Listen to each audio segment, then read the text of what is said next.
Hai, Assalamualaikum dan salam sejahtera. Kepada Madam Priscilla Johnson.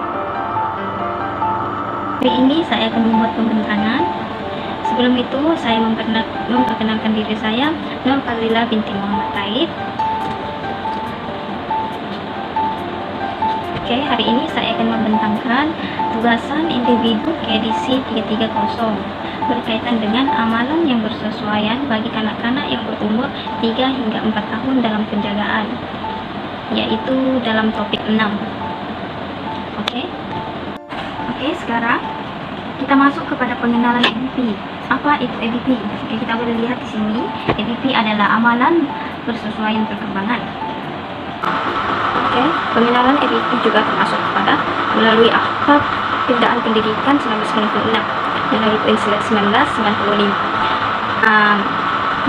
Dia berkata amalan bersesuaian dengan perkembangan kanak-kanak, dinyatakan bahwa EBP ini memainkan peranan penting dalam mempengaruhi mutu dan mencerminkan persekitaran semasa cara hidup kanak-kanak. Oke, seterusnya kita akan masuk kepada amalan yang bersesuaian bagi kanak-kanak berumur 3 hingga 4 tahun dalam penjagaan. Oke, pertama adalah perkembangan secara menyeluruh, seimbang dan bersepadu. Perkara ini adalah usaha memperkembangkan potensi kanak-kanak. Kita boleh lihat di sini. Usaha ini bermatlamat untuk melahirkan kanak-kanak yang berilmu secara menyeluruh. Kita juga dapat terapkan elemen penting pendidikan, yaitu insan berilmu. Oke, kita boleh lihat melalui usaha yang dilakukan secara tidak langsung, elemen-elemen penting yang ingin diwujudkan dapat direalisasikan untuk mengejar matlamat yang dinyatakan sebentar tadi. Oke, kita masuk kepada yang kedua, yaitu pembelajaran yang menggembirakan. Kita boleh lihat di sini. Pembelajaran yang menggembirakan suatu pelajaran yang merangsang dan dapat menarik minat kanak-kanak untuk mengikuti proses PNP secara baik. Di sini kita boleh lihat perkara ini juga dipengaruhi oleh persekitaran yang kondusif dan responsif. Di sini kita boleh tahu suasana yang selesa akan dapat merangsang pembelajaran yang baik. Oke, kita masuk kepada yang ketiga, amalan yang ketiga, yaitu pengalaman pengajaran yang bermakna. Oke, kita boleh tahu pengalaman itu adalah pengalaman yang merangsang dan meningkatkan perkembangan kanak-kanak. Ia termasuk dengan pengalaman yang bermakna yang boleh memberi impact kepada kanak-kanak. Pengalaman pengajaran yang bermakna juga kita boleh mengambil kira ciri-ciri profesionalisme guru prasekolah. Melalui perkara tersebut kita boleh lihat hasil pembelajaran kanak-kanak yang bermakna sesuai dengan matlamat. Oke, seterusnya kita sambung kepada amalan pendidikan sepanjang hayat, yaitu yang keempat. Oke, amalan pendidikan sepanjang hayat ini kita boleh lihat di sini. Amalan ini fokus kepada kepahaman dan proses pengajaran. Ia juga fokus kepada konsep pembelajaran berterusan guna pakai. Di dalam sebuah bilik darjah mereka akan menggunakan konsep ini untuk memastikan bahwa ilmu yang diberi berhasil dan boleh digunakan pakai oleh kanak-kanak. Seterusnya mereka juga akan terdedah dengan perkembangan dunia semasa tanpa sebarang keraguan karena mereka mempunyai kemampuan menyeluruh.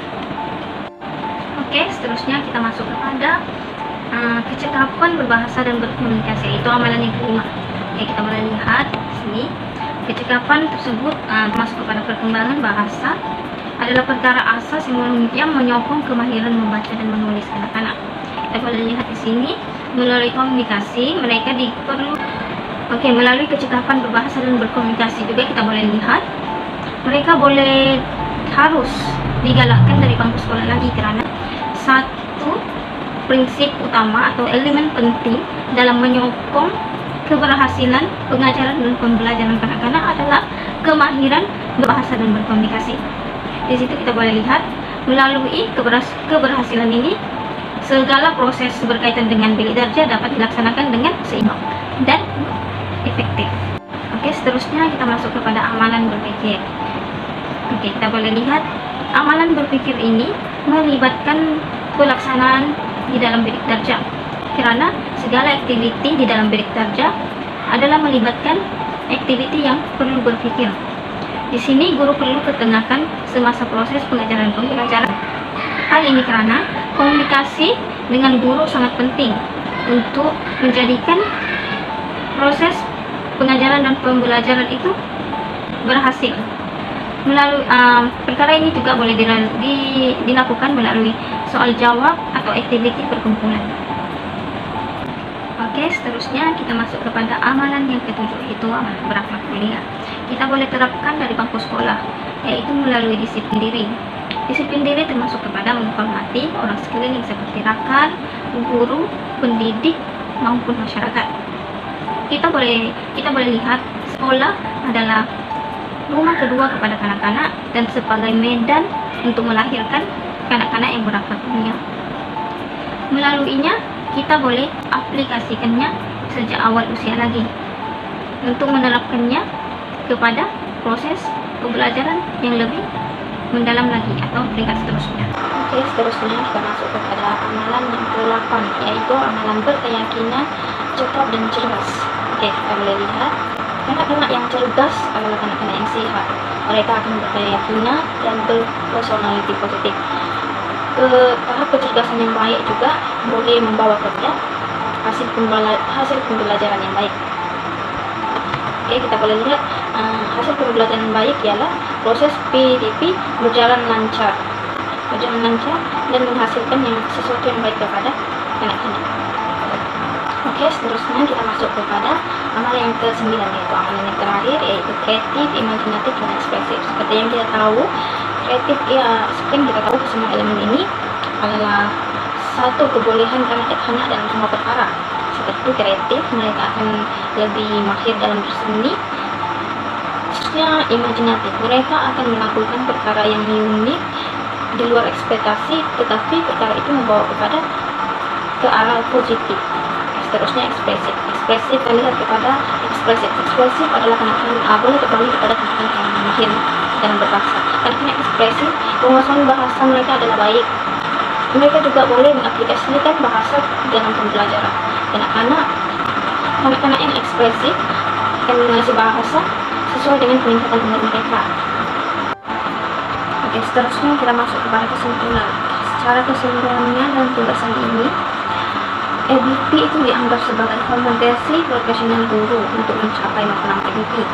Seterusnya, untuk merealisasikan matlamat ini, pihak berwajib bijaksana terhadap tindakan dan usaha mereka untuk melahirkan dan mencipta sebuah pendidikan yang bermutu, melahirkan kanak-kanak yang mempunyai perkembangan secara menyeluruh. Seterusnya, melalui amalan ini,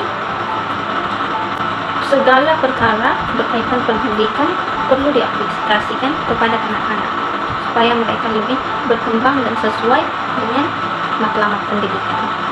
Sekian dan terima kasih. Itu adalah hasil dari pembentangan saya, yaitu tugasan individu KDC 330, yaitu amalan persesuaian kanak-kanak berumur 3 hingga 4 tahun dalam penjagaan.